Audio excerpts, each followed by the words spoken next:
네, 안녕하세요. 배서원의 베이커리 스토리, 베베스토리입니다. 선생님, 오늘 만드는 식빵이 어떤 식빵들인 거죠? 오늘 중종법을 사용하고요. 네. 탕종법을 사용해서 두 가지 방법의 식빵을 보여드릴게요. 잘 아시는 분들도 있겠지만 모르시는 분들도 있을 거예요. 중종? 탕종? 뭐지? 하시는 분들도 분명히 계실 텐데요. 오늘 그런 용어에 대한 개념서부터 재밌고 유익하게 한번 만들어 보도록 하겠습니다. 자, 그럼 선생님 오늘도 잘 부탁드리겠습니다. 잘 부탁드립니다. 네. 네, 오늘은 탕종을 이용한 식빵을 만들어 볼 텐데요. 오늘 사용할 탕종은 100도씨의 뜨거운 물에 밀가루를 섞어서 이제 비터로 섞을 거예요. 믹서기로 섞어서 하는 탕종을 만들 겁니다. 그래서 오늘 시작해 볼게요. 실온의 밀가루를 사용하는 것보다 전자레인지가 있으시면은 살짝 밀가루를 따뜻하게 데워 주시거나 아니면 저처럼 없으면은 뜨거운 물을 중탕으로 이렇게 밀가루를 담아서 온도를 높여주시는 게 좋아요. 만졌을 때 따뜻하다라는 느낌 정도면 될 것 같아요. 그러니까 한 3, 40도? 또 저는 이제 끓이는 게 아니기 때문에 100도씨의 물을 만났을 때 물이 식는 시간이 조금 늦춰지기 때문에 이렇게 밀가루를 데워서 사용하시는 걸 추천드릴게요.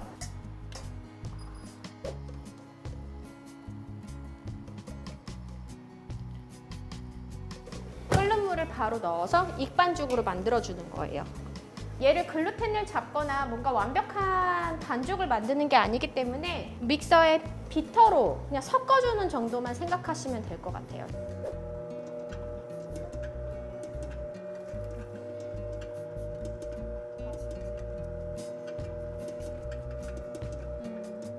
완성된 탕종은 비닐에다가 얇게 펴서 하루 정도 냉장 보관하신 후에 사용해 주시면 좋아요. 지금은 왜냐면 뜨거운 상태이기 때문에 이대로 반죽에 들어간다고 하면은 반죽 온도가 너무 높아지고 반죽이 익어버리기 때문에 얘를 충분히 냉장에서 식혀주신 다음에 사용하시는 게 가장 좋습니다.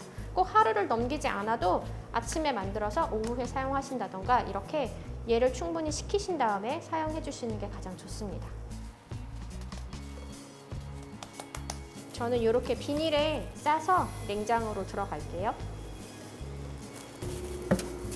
저는 오늘 사용할 탕종은 지금 현재 준비되어 있어요. 이게 이제 전날 만들어 놓은 탕종인데요. 얘가 이미 수분을 충분히 머금고 있기 때문에 이걸 이용해서 식빵을 만들게 되면은 식빵을 오래 두고 먹게 되면은 딱딱해지거나 아랫부분이 좀 굳는 현상이 일어나잖아요. 그런 거를 노화라고 얘기를 하는데 그런 노화 현상을 조금 늦춰주거나 아니면은 수분을 최대한 머금고 있기 때문에 굉장히 촉촉한 식빵을 만들 수가 있어요. 이건 이제 개인적인 취향이기 때문에 이게 반드시 탕종으로 만든 식빵이 좋다라고 얘기를 할 수는 없지만 이제 이렇게 탕종으로 만들었을 때 식감이 훨씬 더 쫀득하고 수분이 훨씬 더 많기 때문에 이제 이거를 좋아하시는 분들은 탕종을 이용해서 여러 가지 식빵을 만들기도 해요. 그리고 이제 얘를 이용하게 되면은 수분율을 조금 더 높여주셔야 돼요. 근데 여기에 충분히 수분이 들어가 있긴 하지만 얘가 이제 밀가루가 다 머금고 있기 때문에 반죽이 섞이는데 시간이 오래 걸려요. 일반 식빵보다 수분율을 한 10% 정도는 더 늘려서 사용해 주시는 게 훨씬 좋습니다.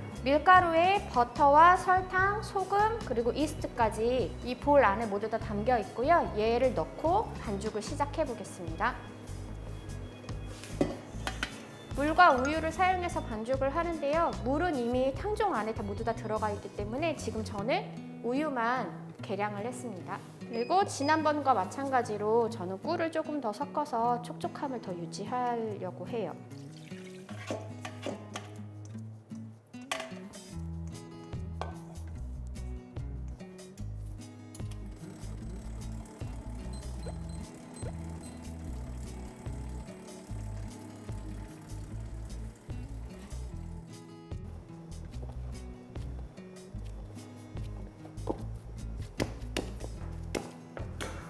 반죽이 모두 완성되었고요. 실온에서 1시간 30분을 1차 발효를 시킬게요.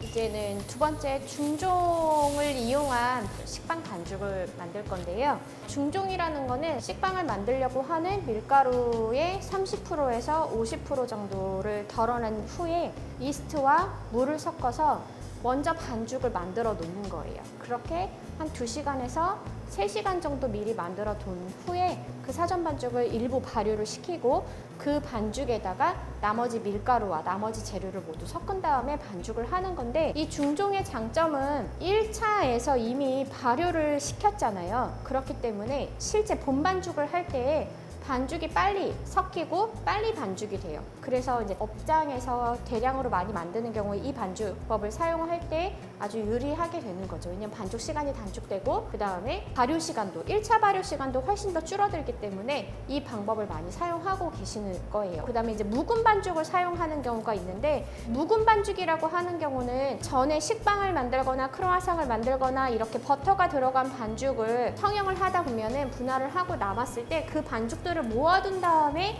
그거를 사용하는 경우도 있는데, 그것과는 또 별개로 얘는 애초에 밀가루를 일부 덜어낸 다음에 만드는 거기 때문에 전혀 다른 반죽법이라고 생각하시면 돼요.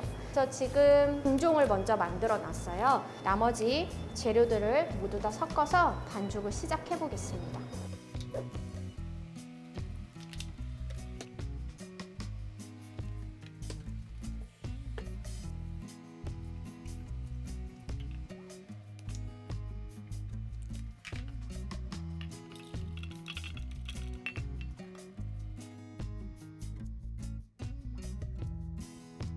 지금 이거 반죽이 다 완성이 되었고요. 탕종법은 1시간 반을 발효를 했잖아요. 근데 얘는 이미 사전 반죽에서 발효를 했기 때문에 발효 시간이 훨씬 더 줄어들어서 60분만 발효를 하겠습니다.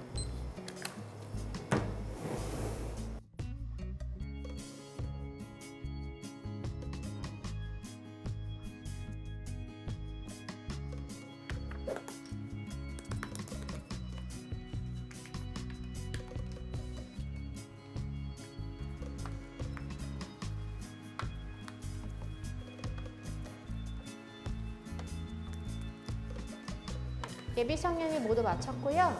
30분 정도 휴지 시간을 가진 뒤에 그 다음에 이제 성형으로 들어갈게요. 휴지예요. 발효 아니고. 보시면은 힘이 많이 들어갔어요. 근데 이거를 아무리 밀려고 해도 다시 수축하는 힘이 있기 때문에 이거에 힘을 좀 빼주는 시간인 거예요. 20분에서 30분 정도 시간을 가져주시면 됩니다. 중종 반죽법으로 만든 지금 식빵 휴지가 모두 끝나서요. 성형을 하고 2차 발효를 들어가겠습니다. 지금 그냥 눈으로 봤을 때는 사실 별 차이가 없어요. 중종 반죽이나 탕종 반죽이나. 근데 이제 구워져서 나왔을 때 그 식감이나 그다음에 안에 속살이나 이제 그런 게 조금 차이가 있을 거예요. 다 구워져 나왔을 때 비교해서 보여드리겠습니다.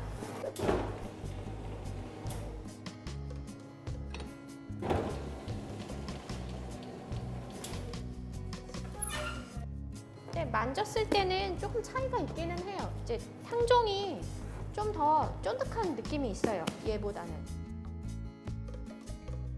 성형을 마쳤고요. 2차 발효를 시작할게요. 얘도 1시간 30분에서 2시간 정도 발효를 하겠습니다.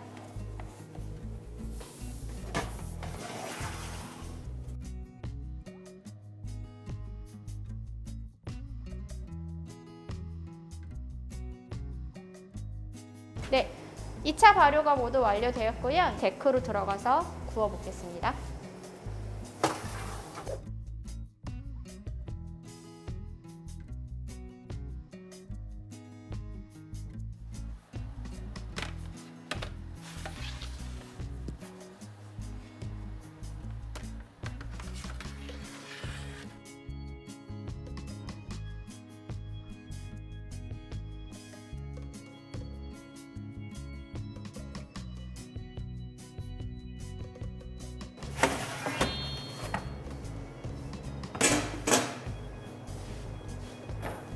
지금 이제 오븐에서 나온 식빵인데요. 얘는 탕종법, 얘는 중종법으로 구워진 거예요. 그냥 보시기에도 수분율 때문에 차이가 보이실 거예요.